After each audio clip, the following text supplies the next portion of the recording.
Hello दोस्तों, स्वागत है मेरे यूट्यूब चैनल राजा कनौजिया में। आप सभी स्टूडेंट को बता दूं कि टीआरई 4 की सूचना जो आप लोग देख रहे थे कि तुरंत आने वाला है, अगस्त में आएगा, अक्टूबर में आएगा, नवंबर में आएगा, दिसंबर तक फिनिश हो जाएगा, तो उस पर अब काली बादल छाया हुआ नज़र आ रहा है। जी हाँ दोस्तों, मैं आपको बीपीएससी के वेबसाइट से बताने वाला हूँ। बीपीएससी ने ही बताया है कि टीआरई 4 की कोई योजना, कब एग्ज़ाम होगा, कब फॉर्म फिल होगा, इसका कोई कुछ आता पता नहीं चल रहा है। आपके ऑफिशियल वेबसाइट से बताऊंगा। देखिए, अभी बीपीएससी ने जो है सो आपको कैलेंडर जारी किया है अपना, देख सकते हैं यहाँ पर एग्ज़ाम कैलेंडर को जैसे हमने डाउनलोड कर रहा हूँ तो उस पर क्या लिखा जा रहा है आप भी देख सकते हैं। यह एग्ज़ाम कैलेंडर है। आप यहाँ टाइम देख लीजिए। सबसे पहले टाइम देखिए, कब इस कैलेंडर को जारी किया गया, तो 23/7 को यह कैलेंडर जारी हुआ है, यानी कि आज ही कैलेंडर जारी हुआ है। और इस कैलेंडर में आपको कहीं भी टीआरई 4 का कोई डेट मेंशन नहीं है, कितना रिक्तियाँ है, कितने वैकेंसी है, कब एग्ज़ाम होगा, कब नहीं होगा, कुछ मेंशन नहीं है।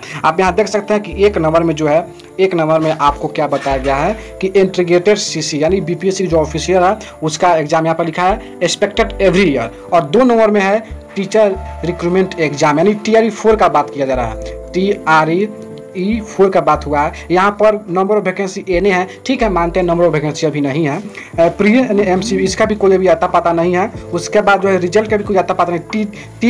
टीबीटी का मतलब यहाँ आप देख सकते हैं, टीबीटी का मतलब टू बी डिसाइडेड। उसके बाद देखिए यहाँ पर मेंस का व्यू एने लिखा हुआ है, रिजल्ट एने है, इंटरव्यू एने है, उसका फाइनल रिजल्ट जो है टीबीडी यानी टू बी डिसाइडेड। और उसके बाद यहाँ पर लिखा है कि expected every year. Teacher recruitment exam तो एवरी ईयर होगा ही होगा, लेकिन कब होगा? क्या इस साल नहीं होगा? इस साल तो एक हो चुका, यानी इस साल टीआरई 3 तो हो चुका, तो क्या अब टीआरई 4 अगले साल होगा, यानी 2025 में होगा? तो इसलिए मैं कह रहा हूँ कि टीआरई 4 का कोई चांस अब नहीं लग रहा है। उस पर काली बादल की छाया मंडराते हुए नजर आ रहा है।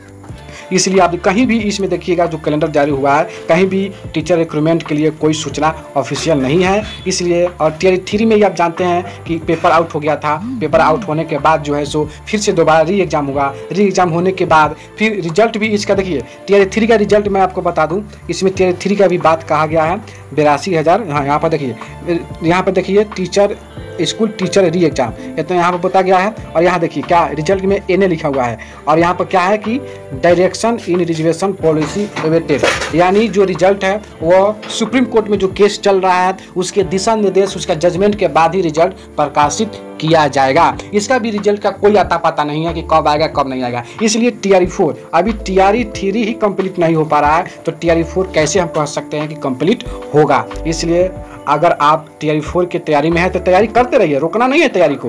लेकिन हो सकता है कि कहीं प्रक्रिया 1 महीना में ही हो जाए, जजमेंट है सुप्रीम कोर्ट का जजमेंट 1 महीना में आ जाए। जो और क्या जजमेंट चल रहा है, जो 65% रिजर्वेशन का जो है ना, उसी का जजमेंट चल रहा है। जो हाई कोर्ट ने उसको खारिज कर दिया कि नहीं, आप 60% 50% से अधिक रिजर्वेशन नहीं दे सकते हैं। तो बिहार सरकार ने 65% रिजर्वेशन दिया है, तो बिहार सरकार ने उसको चैलेंज किया है सुप्रीम कोर्ट। तो हो सकता है कि सुप्रीम कोर्ट या 10 मिनट में 10 दिन में जो है सो जजमेंट दे दे, 20 दिन में दे दे। तो उस जजमेंट का इंतजार किया जा रहा है। उस जजमेंट के आने के बाद ही कोई नया वैकेंसी आएगा, और जितने भी वैकेंसी का एग्जाम हो चुका है उनका रिजल्ट भी जजमेंट के बाद ही बनने वाला है। इसलिए टीआरई 3 कंप्लीट नहीं है, टीआरई 4 का वेट उसी कारण लेट हो रहा है। तो हो सकता है कि जनवरी तक, यानी इस साल तो थोड़ा सा मुश्किल लग रहा है। फिर भी आप अपना तैयारी करते रहिए, हौसला नहीं हारिए, और कुछ भी इसमें अपडेट होगा तो मैं आपको जरूर बताऊंगा। मेरे चैनल को सब्सक्राइब कर लीजिए। आज के लिए इतना ही रखते हैं। जय हिंद, जय भारत।